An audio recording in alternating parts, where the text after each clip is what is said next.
What's up, everybody? This is Johnny Basement. We're back here in the basement for another round of the finals in footy between the Western Bulldogs and the Hawthorn Hawks. Before we get into it, please subscribe, bell notice, hit the like button, drop your comments down below, and then we're going to get into this game right here. The Western Bulldogs coming in, finishing 6th on the ladder. The Hawthorn Hawks come in, finishing 7th on the ladder. What's interesting about the Hawks is after round 5, they were number 17. They were 17th on the ladder. They started the season 0-5. Went 14-4 since then, taking the league by storm. This team is on fire, absolute fire. Now, the first quarter came out. The Hawks really could have taken off. They seemed like the game plan that they had in this first half, it seemed like the game plan they had just wasn't translating right away. It wasn't translating right away, and I wrote some things down that I noticed during the game. You guys know I take my notes. Right off the bat, this team came out. The Hawks were smothering. They were creating opportunities for themselves early. The Dogs could not take advantage of the missteps by the Hawks in the beginning. They just seemed to be gang tackling. They seemed to be swarming in close to the Dogs players. But they were giving up opportunities that the Dogs just never took advantage of. Even though they were leading at the end of the first quarter, 25-13, the Hawks, you just felt like it was more of the Hawks' quarter. You just felt like the Hawks were just not getting it together just yet. And the Dogs, thankfully, could not take advantage of that. Yes, I was going for the Hawks, sorry, but I was going for the Hawks. Even though I'm a Brisbane Lions fan, they're the ones that are going to take the whole thing. They're going to come back with a storm. That's a different story. We'll do that when the Lions play the Blues tomorrow. Anyway, the Hawks plan that came out, they started slowing that tempo down in the second quarter. If you notice, I think the first 5 minutes, there was no scores.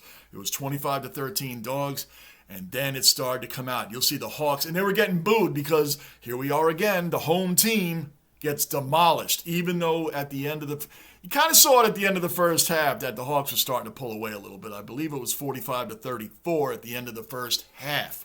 But that second quarter really told the story. The Hawks slowed it down. The Dog fans were booing them because they were just dropping back. They were spreading their defense out. Everybody was just beautiful distribution of the ball, just hand pass, hand pass, hand pass, hand pass, they spread the Dogs' defense out. That's how you do it. You spread them out, and they're just kind of picking their way in to the middle of the field, moving down the ball very, very well. James Sicily, Johnny on the spot in that first half. Newcomb and Meeks were the other stars for the Hawks, but James Sicily in that first half was out of this world amazing. He is the real reason why these Hawks started taking off, especially in that second quarter. His numbers in the first half, he had 16 disposals, 9 marks, 5 contested possessions, 413 meters gained, and 4 score involvements. He was everywhere. He is a huge reason, a huge obvious leader of that team. And he's the reason why those Hawks really started let's slow this down. Let's slow this down. We can tell. I've seen plenty of games in my life, and you can tell even when a team has a lead, it's like they're kind of playing not to lose. That's what the Dogs were doing. They had the lead at the end of that first quarter, and they started playing not to lose. When you play not to lose, you lose because you start playing and everything gets overthought, overwhelmed. Man, I don't want to screw this up. Let's keep this moving. Even though the Hawks are the more inexperienced team when it comes to the finals, I believe the Dogs didn't have as much as, maybe had a little bit more experience. I don't know. That one you'll have to get back to me on. I just know that the Hawks, this is their first win in the finals in 9 years, since 2015. Since 2015, they haven't won a finals since then. So that's 9 years.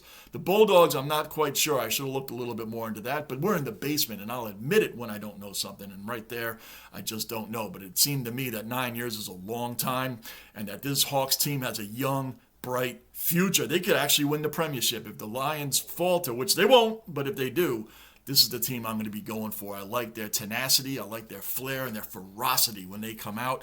And that big difference here, the big difference in this one, if you look at the first quarter and the fourth quarter, the Bulldogs were right there.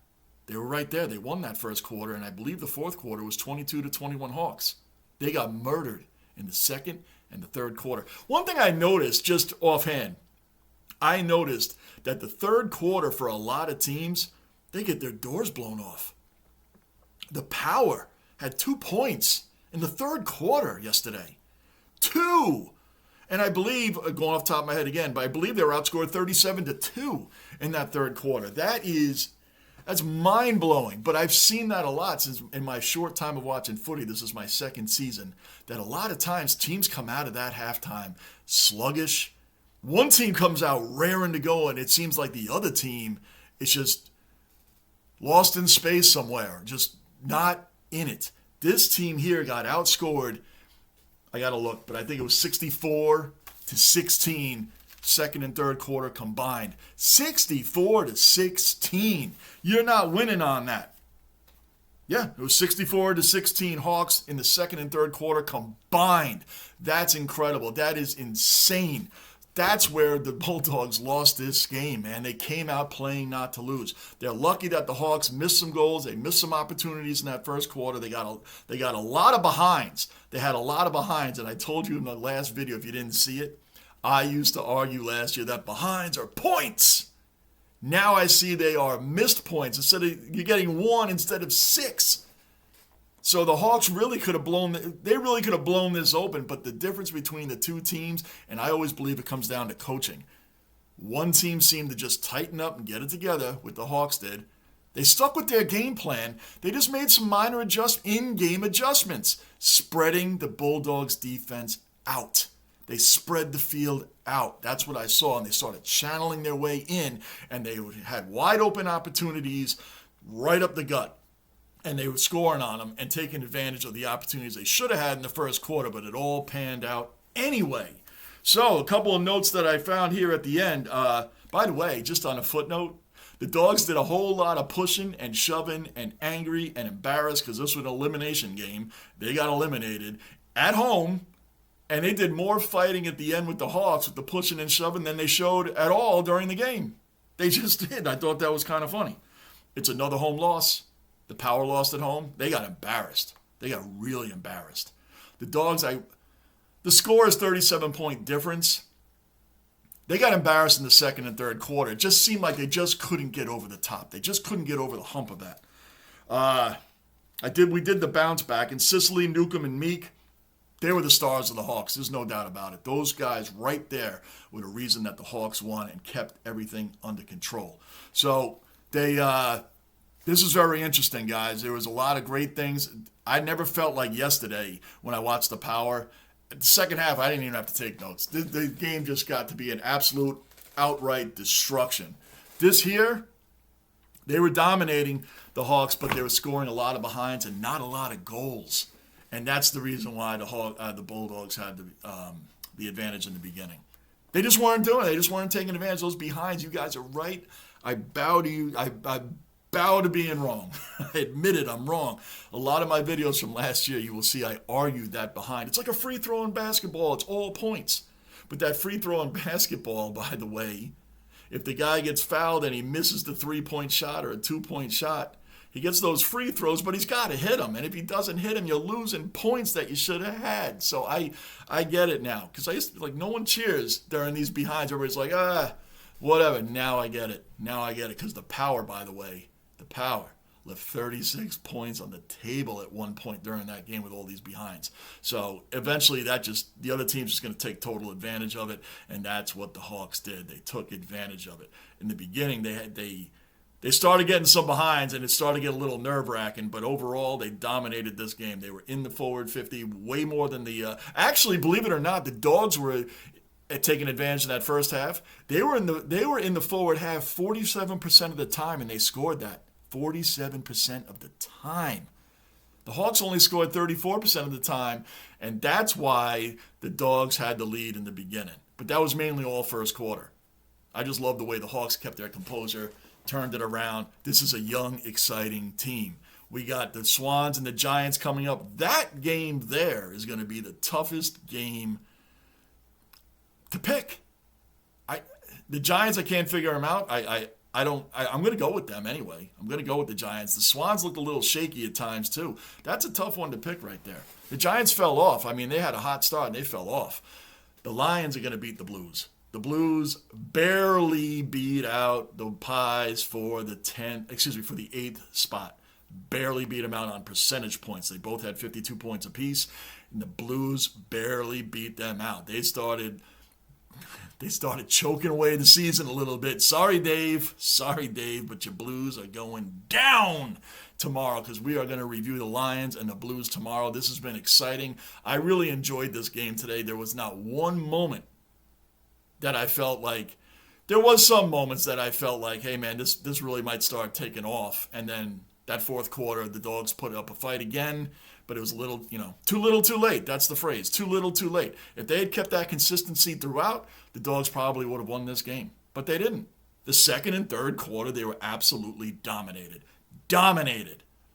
And they couldn't get anything going. Their ball distribution fell apart. They just stuck to the same game plan. When you don't make in-game transitions and adjustments, you're going to lose. Playing not to lose means you're going to lose. Quick little example for those that watch the NFL. A defense will come in, sack, pressure. It's working all game. Now it's the other team's last drive of the game. Let's say this other team's up by a touchdown.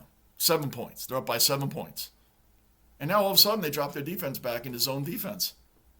Prevent defense is what it's called. And it's always, prevent ourselves from winning. All of a sudden, you take everything away that's been working. You take it all away, and now you drop everybody back, and you give that quarterback on the other team, I'm just going to throw underneath the whole way down the field. Underneath. Because you're playing a zone defense. You're giving up zones. You're giving up pockets, areas, to where guys are just wide open because we don't want to give up the touchdown. But lo and behold, playing not to lose means you're going to lose. Anyway, fellas, I'll be back tomorrow for the Lions and the Blues. I'm really enjoying this. Thanks for hanging in there with me this season. I know I wasn't on here at all this season, but it happens. A lot of things happen, but I was following along and paying attention. Hawks are my honorary mention for maybe the premiership this year if the Lions drop out. Until then, please subscribe, hit the bell notice, hit the like button, drop your comments down below. I'm Johnny Basement, and I am out.